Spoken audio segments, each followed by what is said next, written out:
Assalamualaikum warahmatullahi wabarakatuh. Pada kesempatan kali ini, saya akan membahas mengenai ciri-ciri makhluk hidup. Sebelum kita mulai, marilah kita berdoa dulu. Bismillahirrahmanirrahim. Rabbi zidni ilma warzuqni fahma waj'alni minas sholihin. Ya Allah, tambahkanlah aku ilmu dan berilah aku karunia agar dapat memahaminya, dan jadikanlah aku masuk ke dalam orang-orang yang soleh. Amin amin ya robbal alamin.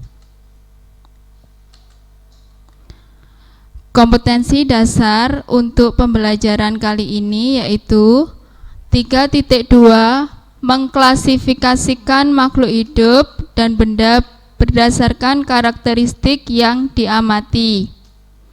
Tujuan pembelajaran kali ini yaitu peserta didik diharapkan dapat 1. Melakukan pengamatan benda-benda di sekitar kita.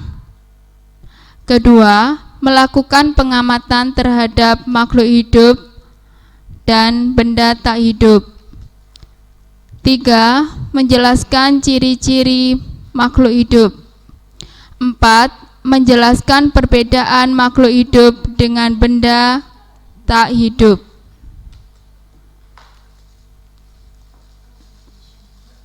Dari gambar di atas, apa yang dapat kita sebutkan?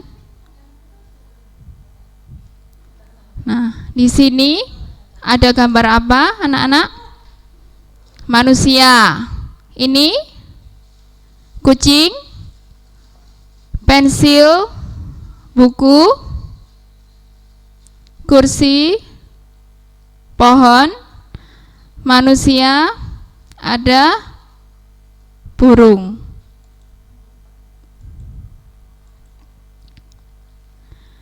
Pada gambar yang sudah saya tampilkan tadi, ada benda mati dan makhluk hidup. Ya, yang pertama manusia bisa bernafas, kucing bisa berlari, pensil digunakan untuk menulis, buku digunakan untuk belajar, kursi terbuat dari kayu, kursi dibuat oleh manusia. Yang keenam, pohon membutuhkan sinar matahari untuk bertahan hidup, dan yang terakhir, burung bisa terbang. Dari gambar tadi, beserta penjelasannya, kita bisa menampilkan jadi ciri-ciri dari benda mati dan makhluk hidup. Nah, apa itu ciri-ciri makhluk hidup? Nah, di sini sudah ada yang pertama yaitu bernafas. Yang berikutnya bergerak. Makhluk hidup dapat makan dan minum, tumbuh dan berkembang, peka terhadap rangsang, berkembang biak, ekskresi, dan dapat yang terakhir melakukan adaptasi. Berikut penjelasannya untuk bernafas. Bernafas adalah proses menghirup udara yang mengandung oksigen atau O2 dan mengeluarkan karbon dioksida atau biasa disebut CO2 dari paru-paru. Manusia membutuhkan oksigen untuk bisa bertahan hidup. Berbagai fungsi tubuh sehari-hari seperti mencerna makanan, menggerakkan anggota tubuh, atau bahkan hanya berpikir sejenak membutuhkan asupan oksigen.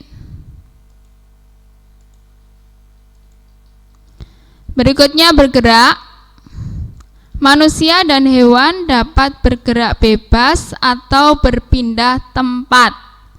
Untuk bergerak, manusia dan hewan memerlukan sarana bantu untuk bergerak yang disebut alat gerak.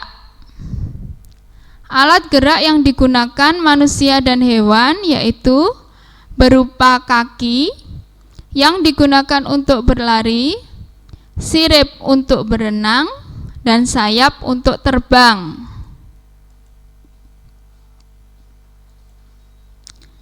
Kemudian, makan dan minum. Makanan dan air merupakan kebutuhan bagi semua makhluk hidup. Makanan berfungsi untuk menghasilkan energi, untuk pertumbuhan, dan untuk mengganti sel tubuh yang rusak. Sedangkan air berfungsi sebagai zat pelarut di dalam tubuh manusia ataupun hewan. Nah, sekarang tumbuh dan berkembang. Seperti yang ada di gambar ini, semua makhluk hidup mengalami pertumbuhan, mulai dari kecil hingga menjadi besar. Bayi yang kecil waktu baru lahir akan tumbuh menjadi remaja, kemudian menjadi dewasa. Nah, seperti ini bayi yang sedang merangkak. Nah, tumbuh menjadi tinggi, tambah tinggi, dan ini yang terakhir menjadi dewasa.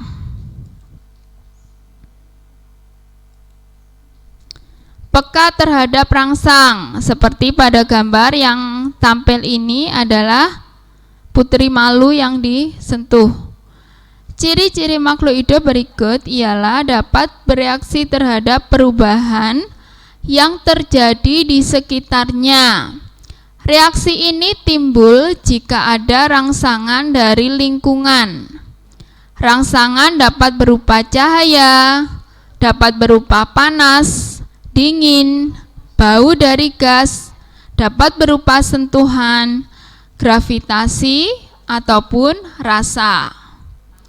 Manusia dan hewan menggunakan indera untuk mengenali adanya rangsangan. Misalnya, mata untuk menangkap cahaya, telinga untuk menangkap rangsangan berupa getaran suara, hidung untuk menangkap rangsangan bau, kulit untuk menangkap rangsangan berupa sentuhan atau tekanan, dan lidah yang peka terhadap rasa zat.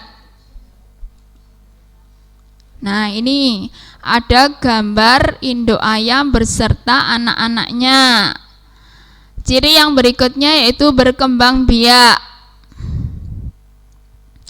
yaitu semua yang masuk dalam kriteria makhluk hidup dapat berkembang biak.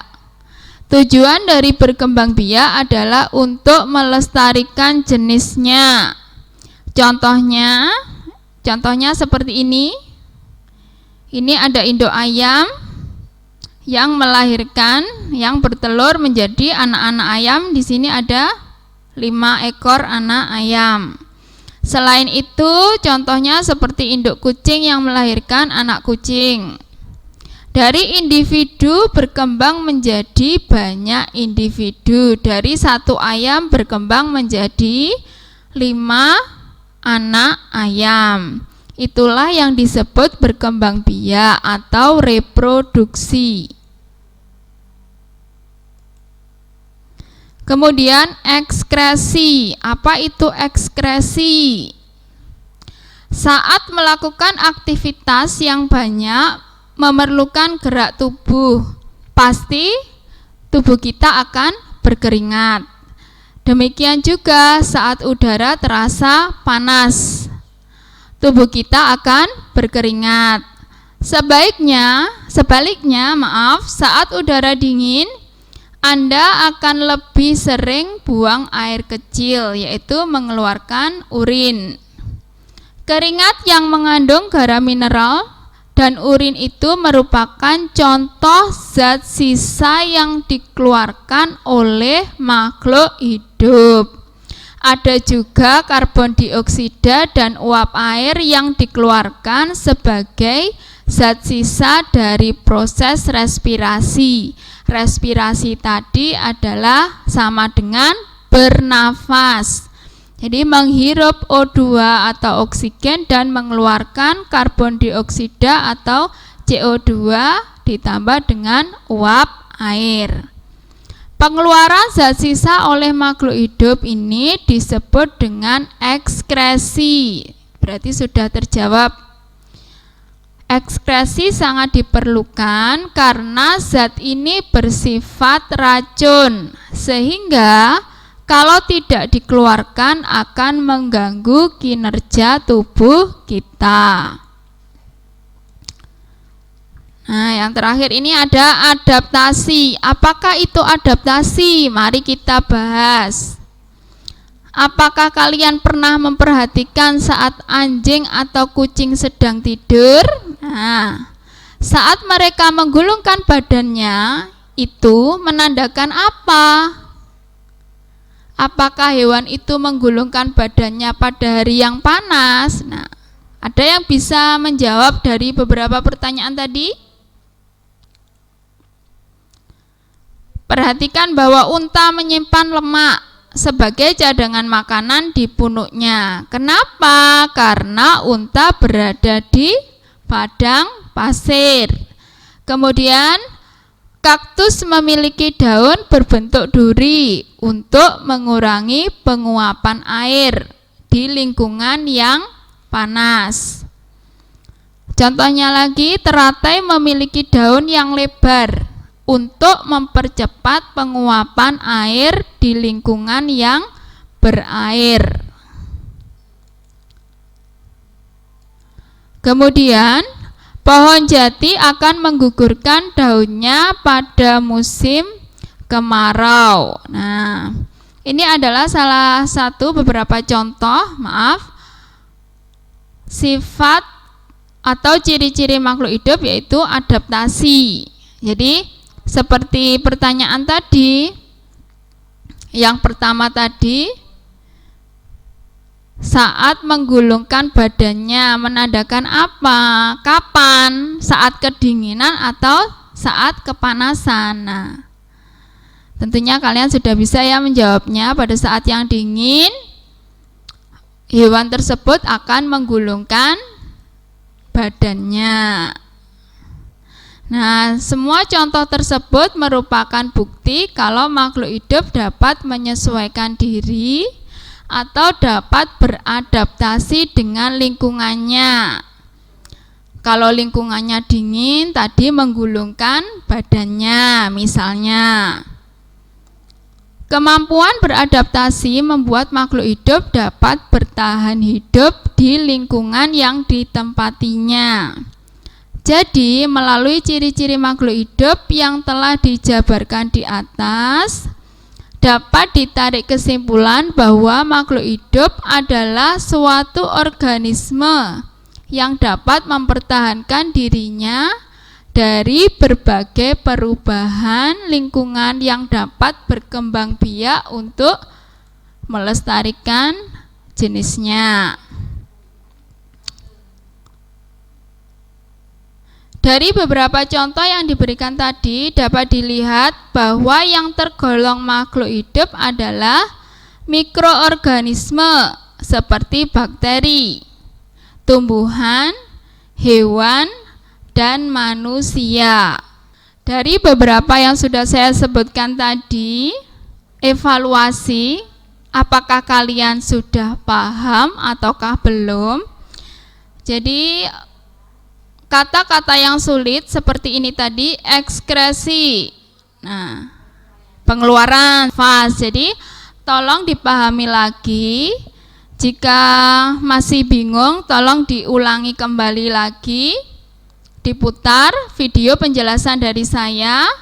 Setelah itu, nanti untuk evaluasi hari ini, tanggal 31 Agustus 2020, silakan kalian klik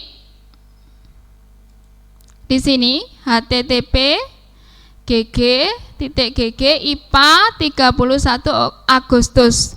Jadi ini nanti kalian langsung mengerjakan di sini berupa pilihan ganda. Jadi yang kemarin isian, untuk hari ini nanti saya berikan pilihan ganda sejumlah 10 soal.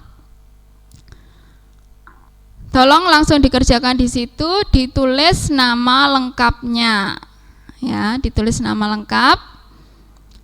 Saya harapkan mengerjakannya satu saja, dikirim satu saja, tidak perlu diulangi sampai 3 kali sampai 5 kali seperti sebelumnya. Terima kasih anak-anakku, mohon maaf jika ada salah kata atau bagian yang belum bisa kalian pahami. Mudah-mudahan bermanfaat bagi kalian. Untuk pembelajaran kali ini saya tutup sekian.